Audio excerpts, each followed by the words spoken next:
하나님의 말씀을 보겠습니다. 하나님의 말씀은 여러 가지가 있는데 대표적으로 사도행전 1장 8절을 제가 기록해 놨습니다. 근데 말씀이 있는데 같이 합독해서 읽겠습니다. 시작. 오직 성령이 너에게 임하시면 너희가 권능을 받고 예루살렘과 온 유대와 사마리아와 땅끝까지 이르러 내 증인이 되리라 하시니라. 여자들과 예수의 어머니 마리아와 예수의 아우들로 더불어 마음을 같이하여 오로지 기도에 힘쓰더라. 오순절 날이 이미 이르매 그들이 다같이 한 곳에 모였더니 호련히 하늘로부터 급하고 강한 바람 같은 소리가 있어 그들이 앉은 온 집에 가득하며 마치 불의 혀처럼 갈라지는 것들이 그들에게 보여 각 사람 위에 하나씩 임하여 있더니 이는 곧 선지자 요엘을 통하여 말씀하신 것이니 일렀으되 하나님이 말씀하시기를 말세에 내가 내 영을 모든 육체에 부어주리니 너희의 자녀들은 예언할 것이요 너희의 젊은이들은 환상을 보고 너희의 늙은이들은 꿈을 꾸리라. 그때 내가 내 영을 내 남종과 여종들에게 부어주리니 그들이 예언할 것이요 누구든지 주의 이름을 부르는 자는 구원을 받으리라 하였느니라. 하나님을 찬미하며 또 온 백성에게 칭송을 받으니 주께서 구원받는 사람을 날마다 더하게 하시니라. 아멘. 사도행전 1장 2절 말씀을 전부 뭉뚱그려서 이렇게 나타냈는데 길기 때문에 좀 줄여서 대표적인 말씀으로 사도행전 1장 8절 오직 성령이 너희에게 임하시면 너희가 권능을 받고 예루살렘과 온 유대와 사마리아와 땅끝까지 이르러 내 증인이 되리라 하시니라. 이 말씀을 중심으로 오늘 성령 강림절 성령이 임하시면 이란 제목으로 함께 은혜를 나누겠습니다. 사도행전 1장과 2장 말씀은 예수님이 승천하신 뒤에 약속하신 성령을 보내주겠다고 그 약속하신 성령이 임한 그 성령 말씀인 것입니다. 그래서 오늘은 예수님이 그 성령이 우리에게 강림하여 우리에게 오신 성령 강림절 날입니다. 그래서 방금 본문의 말씀과 같이 사도행전 1장 8절 오직 성령이 너희에게 임하시면 너희가 권능을 받고 예루살렘과 온 유대와 사마리아와 땅끝까지 이르러 내 증인이 되리라 하시니라. 이 말씀을 우리에게 주신 것입니다. 예수님이 우리의 죄와 허물과 저주를 담당하시고 십자가에서 피 흘려 죽으셨습니다. 죽은 때 하나님께서 생명이시기 때문에 하나님은 영원한 전능한 하나님이시기 때문에 이 예수님을 3일 만에 부활하게 하신 것입니다. 그래서 예수님이 3일 만에 부활하시고 40일을 이 땅에 계시면서 제자들을 위로하고 제자들과 함께 계시다가 40일째 되는 날 승천하시게 되는 것입니다. 하늘에 올라가셨단 말입니다. 승천하셔서 그 승천하실 때에 예수님께서 제자들에게 약속하신 것입니다. 예루살렘을 떠나지 말고 내가 너희에게 약속하신 것을 기다리라. 이 약속한 것이 무엇이냐 하면은 성령인 것입니다. 성령. 예수님과 함께 계신 성령을 보내주겠다고 약속하신 것입니다. 그래서 너희는 몇 날이 못되어 성령으로 세례를 받으리라. 이렇게 말씀하셨던 것입니다. 그래서 사도행전 1장 8절 말씀에 오직 성령이 너희에게 임한다. 이렇게 말씀하셨던 것입니다. 그래서 우리가 왜 성령이 와야 되느냐? 성령이 아니고서는 예수님을 알 수가 없는 것입니다. 예수님이 공생의 동안에 병든 자를 고치고 죽은 자를 살리고 한센치병을 고치고 또 모든 연약한 자를 다 고치고 역사하신 모든 것은 성령으로 하셨다고 말씀하셨던 것입니다. 그래서 성령이 아니고서는 예수님을 알 수가 없는 것입니다. 성령이 아니고서는 예수를 주라고 할 수 없다고 말씀하셨던 것입니다. 그래서 우리는 성령 충만을 받아야 되는 것입니다. 그래서 성령이 너에게 임하시면 너희가 권능을 받고 이랬습니다. 그러면 우리가 성령 받기 위해서는 간절히 기도해야 되지요. 근데 기도하기 이전에 먼저 회개해야 되는 것입니다. 우리의 생각과 마음을 바꿔야 된다는 것입니다. 빗나간 모든 생각들을 회개하고 다시 하나님의 약속의 말씀 위에 돌아올 때에 그 말씀이 임할 때에 성령이 임하게 되는 것입니다. 그래서 우리가 회개해서 성령이 임하시면 너희가 권능을 받는다. 이렇게 말씀하셨습니다. 권능은 두나미스라 해서 하나님의 능력, 하나님의 권능, 하나님이 불가능을 가능케 하시고 하나님이 권능과 능력을 두나미스, 권능이라고 말씀하셨던 것입니다. 그래서 성령이 너에게 임하시면 너희가 권능을 받고 예루살렘과 온 유다와 사마리아와 땅끝까지 이르러 내 증인이 되리라 그랬습니다. 그러니까 이 땅끝까지 온 천지에 증인이 되기 위해서는 성령을 받아야 된다는 것입니다. 성령 받기 전에는 나가지 말라 그랬습니다. 성령 받기 전에는 나에 대해서 말하지 말라고 말씀하셨던 것입니다.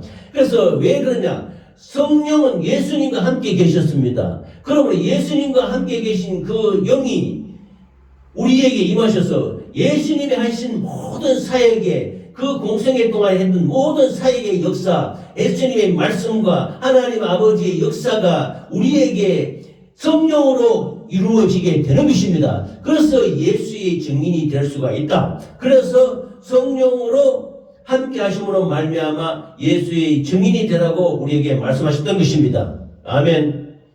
그래서 주님이 이 약속의 말씀을 우리에게 말씀해 주시고 하늘로 올라가시는데 구름이 가려서 흰옷 입은 두 천사가 사람이 예루살렘의 사람들아 어찌하여 너희들이 하늘을 쳐다보느냐? 하늘로 가신 본 그대로 예수님은 다시 오시리라 이렇게 말씀하셨던 것입니다. 그래서 예수님이 하늘에 승천하시고 약속하신 예루살렘을 떠나지 말고 기도하라고 말씀하신 것은 바로 오늘 마침 성령 강림을 약속하셨던 것입니다. 성령을 너희에게 주시리라고 약속했기 때문에 예루살렘을 떠나지 말고 간절히 기도하라고 말씀하셨던 것입니다. 그리고 그 이후에 하늘로 가심을 본 그대로 너에게 다시 오시리라 하신 것은 예수님이 재림하심을 또 말씀하시는 것입니다. 재림한단 말입니다. 예수님이 하늘로 올라가셨지만은 마지막에 심판주로 이 땅에 다시 재림하시겠다는 약속을 하셨던 것입니다. 본문 1장 14절에 여자들과 예수와 어머니 마리아와 예수의 아우들로 더불어 마음을 같이하여 오로지 기도에 힘쓰더라 했습니다. 예수님이 감람산에서 승천하신 뒤에 120명의 문도들이 그 예루살렘 마가의 다락방에 모여서 간절히 합심으로 오로지 또 전에 개혁성경에는 전혀 기도에 힘쓰리라 그랬습니다.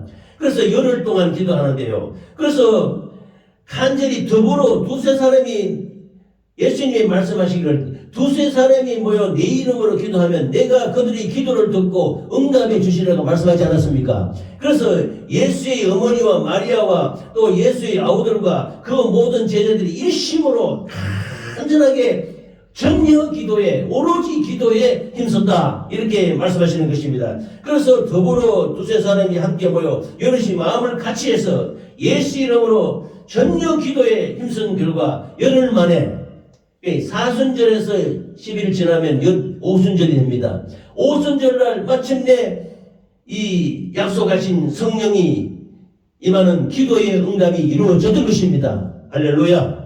그래서 성령이 오시게 된 것이지요. 예수님의 약속하신 성령을 받기 위해서 예수님이 가족들과 제자들은 전혀 기도에 힘쓴 제자들은 마침내 오순절을 맞이해서 성령을 받게 되었던 것입니다. 이것은 오로지 기도에 힘쓴 결과 하나님의 권능, 두나미스 능력을 드리게 된 것입니다. 우리 인간적인 생각으로는요, 이 능력을 나타낼 수가 없습니다. 하나님의 성령이 임해야 되는 것입니다.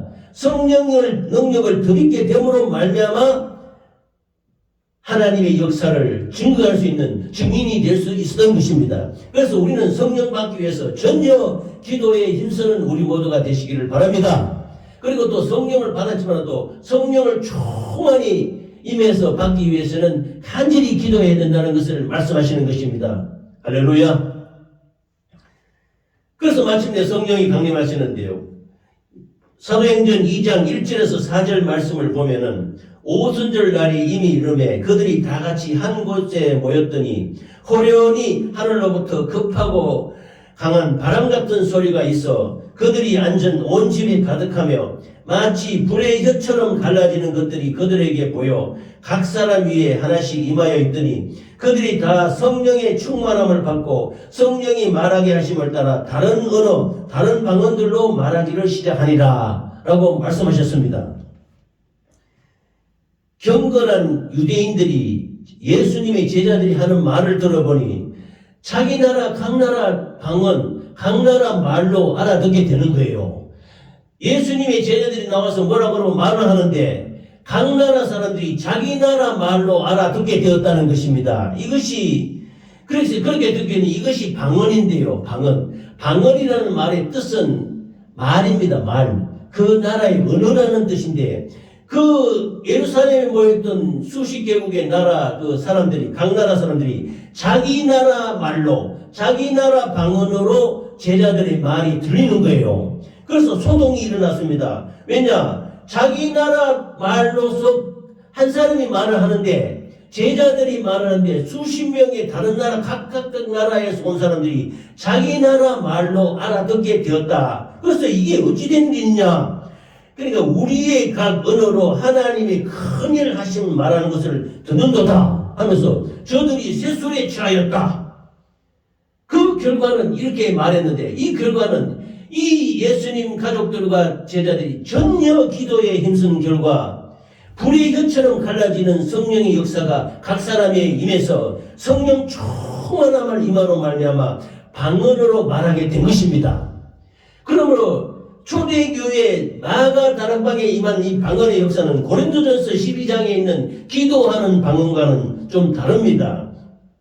왜냐? 이 제자들이 예수님이 하신 큰일, 예수님이 산 사역을 증거하고 말하는데 각 나라 사람이 자기 나라 말로 알아듣게 되었다는 것입니다. 각 나라 언어로 듣게 되어서 예루살렘의 모든 사람에게 증거가 되었다는 것입니다.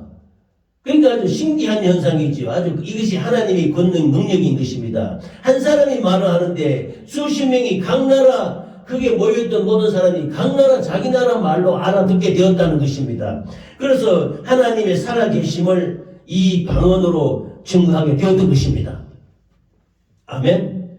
누가는요, 이 사도행전 이 지어는 성령 강림의 현상을 묘사하며 방언을 언급했습니다. 사도 바울은 성령의 은사를 말하면서 방언과 방언 통역을 가장 마지막에 말했습니다. 그래서 어떤 교회에서는 또 어떤 사람들은 성령 받은 증거로 방언의 역사를 해야 된다고 주장을 하기도 합니다. 그러나 성령 받았다 해서 다 방언하는 것은 아닙니다. 방언을 하는 사람도 있고 그렇지 않은 사람도 있는데 방언해야 성령을 받았다 이렇게 꼭 말하는 것은 꼭 맞는 말은 아닙니다. 그러나 성령이 충만해서 방언을 말하는 거예요. 이 방언은 각 나라 말인데 그 각 나라의 말을 가리키는 것입니다. 즉 모든 나라 사람들이 자기 나라 말로 알아들었다는 것입니다. 그러니까 이거는 고린도전서 12장에 있는 기도하는 랄랄랄 일하는 이런 방언하고 약간 다릅니다. 그런데 이 고린도전서 12장에 있는 기도하기 위한 방언과 본문의 방언은 다른 것으로 예루살렘에 있는 모든 사람에게 예수님의 증거가 되기 위해서 그 증거의 기능을 갖고 있는 이 방언이었던 것입니다. 그래서 모든 사람에게 하나님이 놀라우신 이 구원의 역사를 한 것을 제자들의 입으로 통해서 증거하게 되었던 것입니다. 할렐루야. 그렇기 때문에 본문의 방언은 오순절 당시 아주 독특한 것이로서 예수님의 제자들이 성령에 임한 증거가 되었고 이 방언을 듣는 모든 사람이 하나님이 살아계시는구나 하는 것을 깨닫게 되었다는 것입니다. 할렐루야. 그래서 베드로가 설교를 하는데요. 본문 2장 16절에서 21절까지 말씀을 보면 이는 곧 선지자 요엘을 통하여 말씀하신 것이니 일러스되 하나님이 말씀하시기를 말세에 내가 내 영을 모든 육체에 부어주리니 너희의 자녀들은 예언할 것이요 너희의 젊은이들은 환상을 보고 너희의 늙은이들은 꿈을 꾸리라. 그때 내가 내 영을 내 남종과 여종들에게 부어주리니 그들이 예언할 것이요 사도행전 2장 21절에는 누구든지 주의 이름을 부르는 자는 구원을 받으리라 하셨느니라 라고 말씀했습니다. 아멘. 하나님이 나사렛 예수 그리스도가 하나님의 자녀인데 나사렛 예수에게 권능과 능력을 주셔서 기사와 표적으로 하나님을 나타냈던 것입니다. 하나님을 증거했었는데 유대인들의 관계로 유대인들이 악한 마귀에게 속해서 또 하나님의 성경의 말씀을 이루려고 예수님을 핍박하고 예수님을 잘 붙들어서 십자가에 못 박아 죽였던 것입니다. 이것은 유대인들의 관계와 유대인들의 핍박으로 예수님을 죽인 것 같지만 하나님의 말씀 성경을 이루기 위해서 즉 모든 영혼들 흑암에 앉은 백성들을 구원하기 위해서는 죄와 허물과 저주와 질병을 담당하시고 예수님이 십자가에서 죽을 수밖에 없게 되었던 것입니다. 이 십자가에 못 박아 죽이신 예수 그리스도를 3일 만에 하나님이 살리셨던 것입니다. 그래서 그 예수님과 함께 계신 약속하신 성령을 우리에게 부어주심으로 말미암아 이 예수를 하나님이 주와 그리스도가 되게 하셨다고 말씀하셨던 것입니다. 그러자 이 베드로의 설교를 듣던 이 수많은 유대인들이 마음에 찔려가지고 형제들아 우리가 어찌할꼬 하면서 하자 회개하여 각각 예수 그리스도의 이름으로 세례를 받고 죄사함을 받으라. 그러면 성령을 선물로 받으리니 하자 이렇게 베드로가 설교를 하자 믿는 자가 3,000이나 더하였더라. 이렇게 놀라운 붕의 역사 회개의 역사가 일어났던 것입니다. 할렐루야. 초대교회의 역사는 놀라운 성령의 역사입니다. 베드로가 성령에 충만해서 너희들이 십자가에 죽이신 예수가 우리의 주님이시요 그리스도가 되셨다. 구세주가 되셨단 말입니다. 우리의 죄와 허물과 저주와 질병을 담당하시고 죽은 예수 그리스도를 믿고 세례를 받고 구원을 받으라 하자 이게 성령으로 나오는 음성을 듣고 수많은 유대인들이 3,000명 4,000명이 회개하고 주님께로 돌아왔던 것입니다. 놀라운 성령의 역사가 나타나는 것이지요. 할렐루야. 그래서 예수님의 이 말씀을 처음에는 제자들이 잘 몰랐습니다. 예수님을 따라다닐 때 동안에는 이 제자들은 하나님의 말씀을 잘 깨닫지 못했는데 이 마침내 성령을 받음으로 말미암아 영적인 깨달음이 있게 된 것입니다. 구약 성경을 베드로가 인용해서 담대히 복음을 전할 수 있게 된 것입니다. 성경을 깨닫게 됐습니다. 우리가 성경을 읽지 않습니까? 또 성경 하나님의 말씀을 듣지 않습니까? 이 들을 때도 우리의 지식과 감정과 관념으로 들으면은 하나님의 말씀을 잘 모릅니다. 제자들도 3년 반 동안 예수님을 따라다녔지만 예수님이 하신 말씀을 다 깨닫고 알지 못했어요. 그러면 어떻게 나중에 했냐? 성령 받고 난 뒤에 그때 그 말씀하시는 것이 이러이러했기 때문에 그런 말씀을 하셨구나 깨닫게 된 것입니다. 영적인 깨달음이 있었다는 것입니다. 그 베드로가 구약 성경의 요엘 선지자의 말씀을 인용해서 담대히 복음을 전할 수 있게 된 것입니다. 그래서 예수를 의심하고 조롱하는 자들 앞에서도 복음을 전하는 논리적인 힘과 권능이 있어서 수많은 사람의 마음을 찔리고 하고 마음을 감동시켜서 수많은 3,000명 4,000명이 돌아오는 역사가 나타났으니 이것은 성령의 역사였던 것입니다. 할렐루야. 성령이 아니고서는 이런 말씀을 깨달을 수가 없는 것입니다. 그 다음에 예수님이 잡히시던 밤에 제자들도 다 도망갔어요. 베드로는 3번이나 예수님 모른다고 부인했어요. 왜냐하면 두렵거든. 두려워서 무서워서 성령을 받지 않으면 두렵고 무섭게 되는 것입니다. 그런데 성령이 강림하자 이 제자들 속에 있던 두려움이 사라졌습니다. 마가 다락방에서 비밀에 모여가지고 기도하던 사람이 문을 박차고 나가서 예루살렘 사거리에 나가서 담대히 복음을 전할 수 있는 너희들은 예수를 죽여서나 예수님이 그리스도가 되셨다. 너는 예수 믿고 구원받고 회개하여 세례받고 구원을 받으라. 이렇게 전하니까 그런 담대한 용기가 생긴 것은 성령 충만했던 이유가 있는 것입니다. 할렐루야.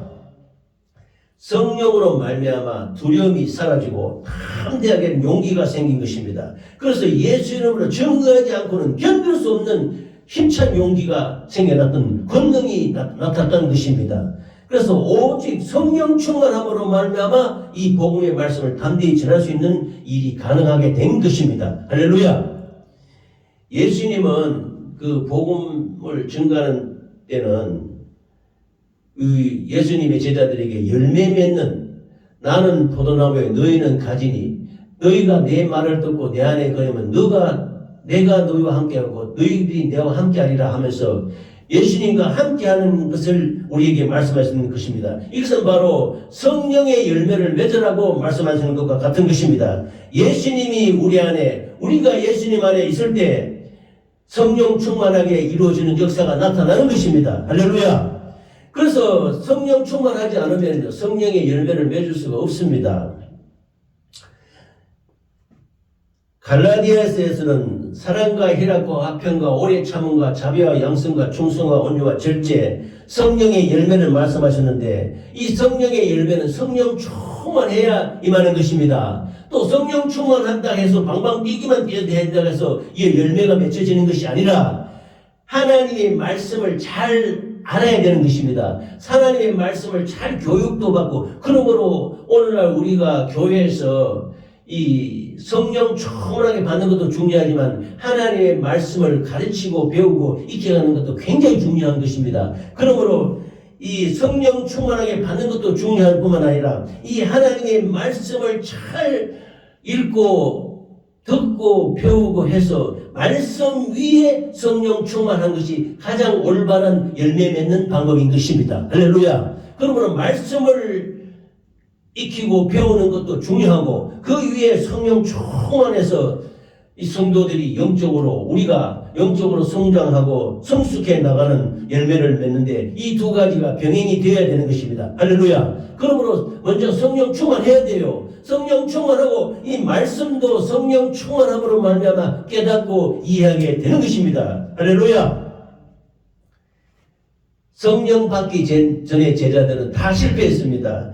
성령 받기 이전의 제자들처럼 실패하는 삶을 살아온 사람들은 전도하고 싶은 마음이 있으나 무엇을 내용으로 전해야 할지 어떻게 전도해야 하는 것인지 그런 마음이 생기지 않아서 신앙의 회의를 느낀 적도 갖고 오게 되는 것입니다. 그러나 이 성령 충만하게 받음으로 말미암아 담대히 예수님처럼 제자들처럼 복음의 말씀을 증거하게 되는 것입니다. 그래서 예수 믿는 재미가 또 신앙생활하는 그 기쁨이 오직 성령 충만하면서 나오는 것입니다. 할렐루야.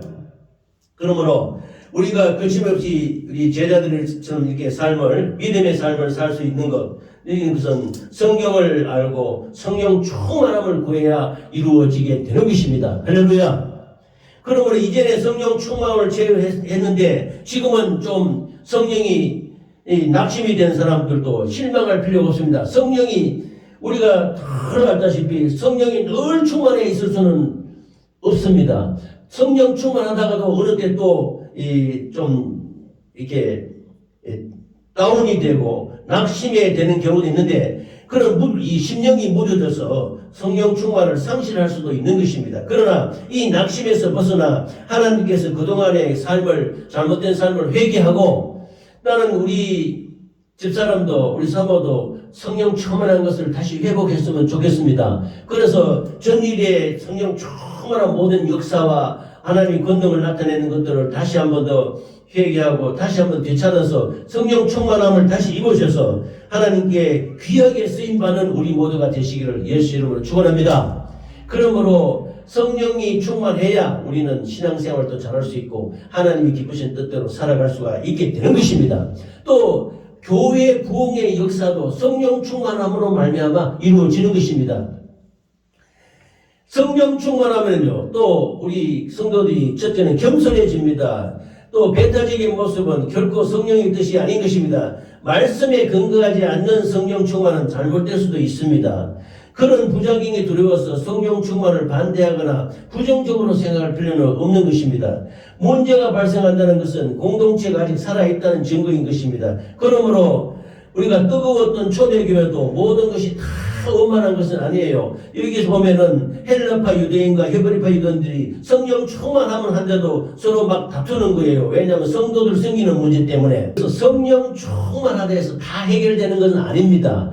여기도 분별이 필요하고 하나님 말씀에 대한 교육도 필요하고 서로 아주 겸손한 그 섬김도 필요한 것입니다. 그러므로 구제 문제로 말미암아 이런 분란도 있게 된 것인데, 그러나 이 모든 그 역사도 성령 안에서 잘 조화롭게 이루어져서 성령 받은 후에 성숙해 나가는 성도의 참 과정을 우리가 볼 수 있게 되는 것입니다. 그러므로 성령을 받고 난 뒤에 성숙해 가는 과정이 필요한 것입니다. 할렐루야.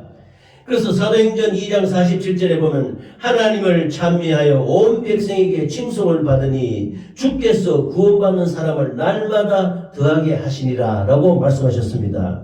그래서 이 성령 받고 난 뒤에는요, 이 전혀 기도에 힘썼다고 말씀했습니다. 그 사도들의 가르침을 받고 서로 교제하며 떡을 떼며 오로지 기도하기에 힘썼다고 말씀하시는 것입니다. 그러자 기사와 표적이 많이 나타났다고 했습니다. 이미 성령 충만함을 받으신 분이라도 기도에 힘쓰지 않으면 그 감격을 오래 지속하지 못합니다. 성령 충만을 체험했던 분들 중에 대부분의 사람들 중에 지속적인 기도 생활을 하지 않음으로 인해서 충만했던 그 감격을 잃어버리고 다시 메마른 삶으로 돌아갈 수도 있어요. 그리고 그 어떤 분들은 성령 충을 받은 후에 혼자 기도하다가 충만한 체험을 잃어버리기도 합니다.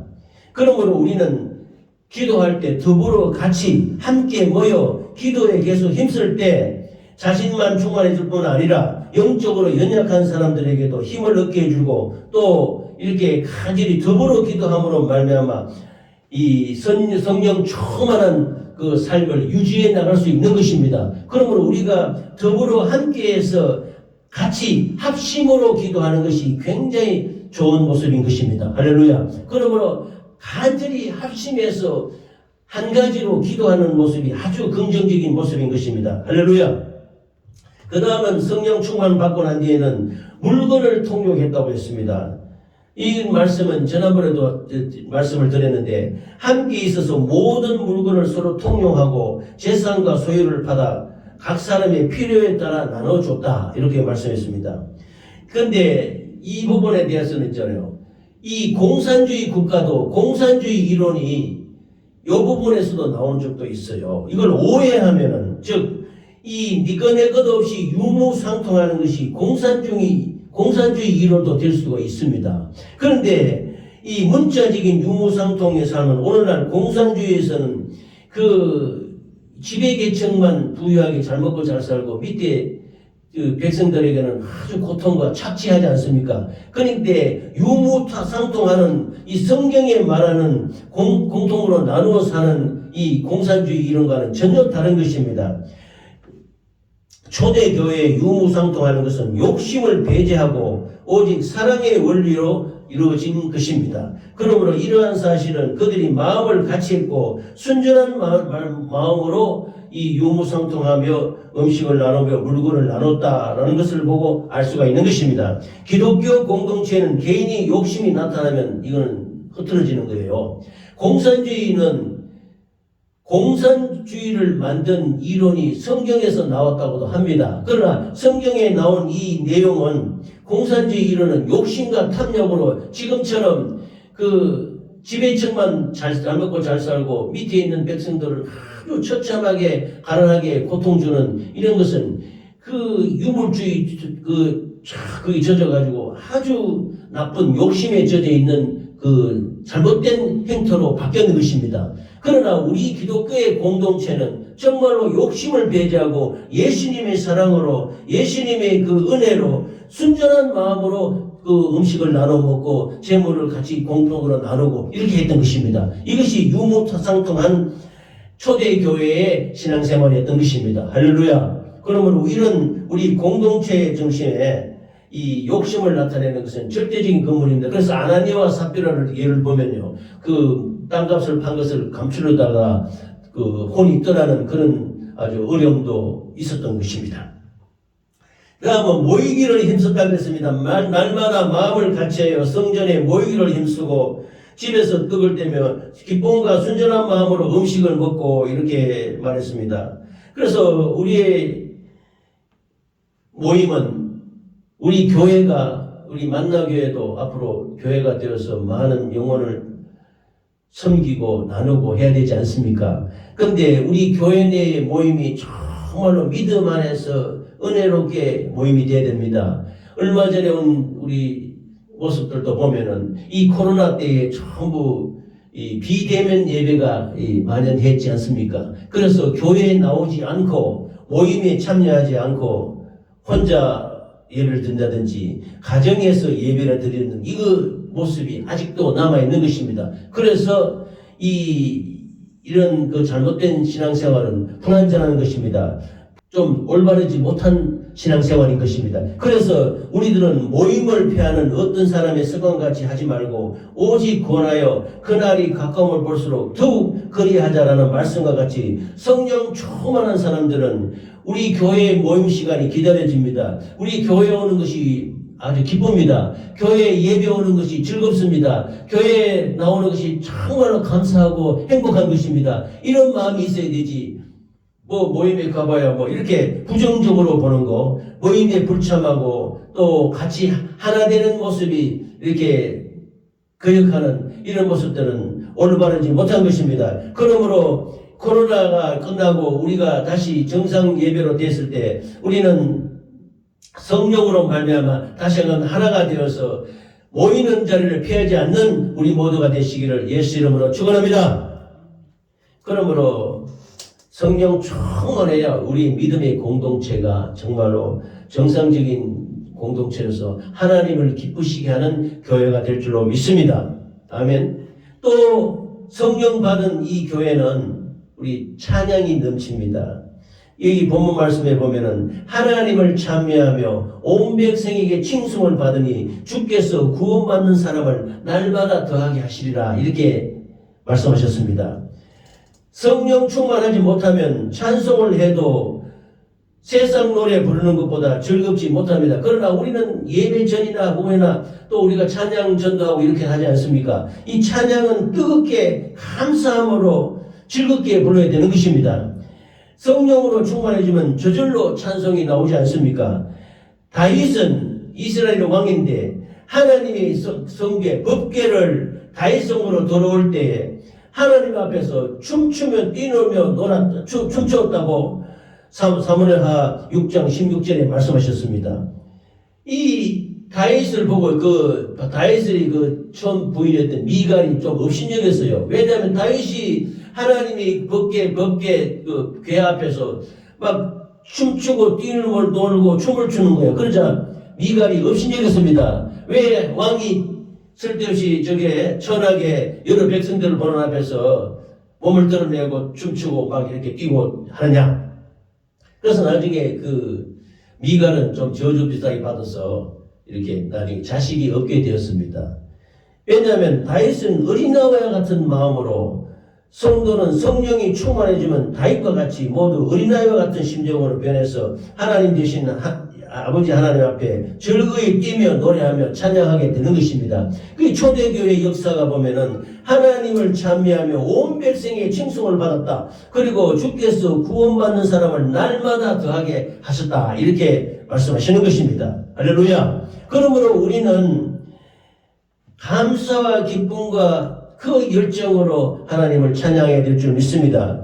우리 성도들은 자신의 마음속에 찬송의 기쁨이 없으면 오직 성령 충만의 단계에 이르지 못했음을 깨닫고 마음껏 하나님을 찬양하고 찬미하고 영광을 돌리는 우리 모두가 되시기를 예수 이름으로 축원합니다. 성령 충만함으로 나타나는 초대교회의 모습에 찬양이 있습니다. 마음껏 주를 찬미하고 영광을 돌리니 그 입에서 나는 권능의 말씀으로 수많은 사람들이 예수께로 돌아왔다. 이렇게 말씀하시는 것입니다. 그래서 성령 받고 교회를 이룬 우리들은 하나님의 말씀에 따라 서로가 서로를 섬기며 나누며 교제의 떡을 떼어야 하는 것입니다. 모이는 자리를 피하지 말고 다 함께 모여서 전혀 오로지 기도에 힘쓰는 우리 모두가 되시기를 바랍니다. 그래서 그리할 때 초대교회에서는 수많은 기사와 표적이 많이 나타나서 수많은 사람들이 예수 믿고 구원받는 역사가 나타난 것입니다. 그래서 서로 마음을 같이하여 자기 물건을 자기 것이라 생각하지 않고 서로 통용하며 나눴다 그러지 않습니까? 이것이 공산주의하고는 같지 않습니다. 공산주의는 탐욕과 악한 원수 마귀의 앞잡이 노릇을 하는 것입니다. 그때 허울 좋게 그냥 똑같이 나눈다 하는데 그렇지 않는 것입니다. 욕심이 젖어 있는 공동체는 올바른 공동체가 될 수가 없는 것입니다. 자기 재산과 소유를 다 팔아서 없는 필요한 사람들에게 나눠주고 서로 통용했다고 하지 않습니까? 그런데 오늘날은 실제 우리가 살아가는 모습에서 교회 생활을 보면은 이 영적인 공동체가 되어서 은혜와 사랑과 이 성령의 열매를 서로 나누는 그런 은혜 믿음의 공동체가 된 것입니다. 할렐루야. 그래서 날마다 마음을 같이하여 성전에 모이기를 힘쓰고 집에서 떡을 떼며 기쁨과 순전한 마음으로 음식을 먹고 하나님을 찬미하며 온 백성에게 칭송을 받으니 주께서 구원받는 사람을 날마다 더하게 하시니라 해서 성령의 열매를 맺게 되었다는 것입니다. 할렐루야. 그래서 신령한 예배를 드렸다. 신령한 예배가 성령 충만해서 찬양하고 악한 원수 마귀를 이기고 마귀의 올무에서 벗어나는 이 초대교회의 모습을 볼 수가 있는 것입니다. 우리들은 성령으로 충만히 되고자 간절히 간구하고 기도하면 반드시 응답을 받게 됩니다. 할렐루야. 문제는 성령 충만하게 되었을 때 우리들이 어떻게 사느냐는 것입니다. 그래서 성령 충만하게 받는다면 지속적으로 성령 충만한 삶을 유지해야 되는 것입니다. 그래서 성령의 열매도 이러한 생활 속에서 맺어지게 되고, 그래서 참된 예배를 드리게 되고, 신령한 예배를 드리게 되고, 이러한 상태로 드려지게 되는 것입니다. 우리는 성령의 충만한 속에서 진실로 기도하며 찬양할 때 연락되는 예배를 드릴 수가 있게 되는 것입니다. 초대교회 제자들처럼 성령 충만을 날마다 간구하는 여러분이 되시기를 예수 이름으로 축원합니다. 그래서 성령 충만한 가운데 생활하기 위해서 마귀의 올무에 빠지지 않고 기도함으로 말미암아 전혀 기도함으로 말미암아 승리하시기를 예수 이름으로 축원합니다.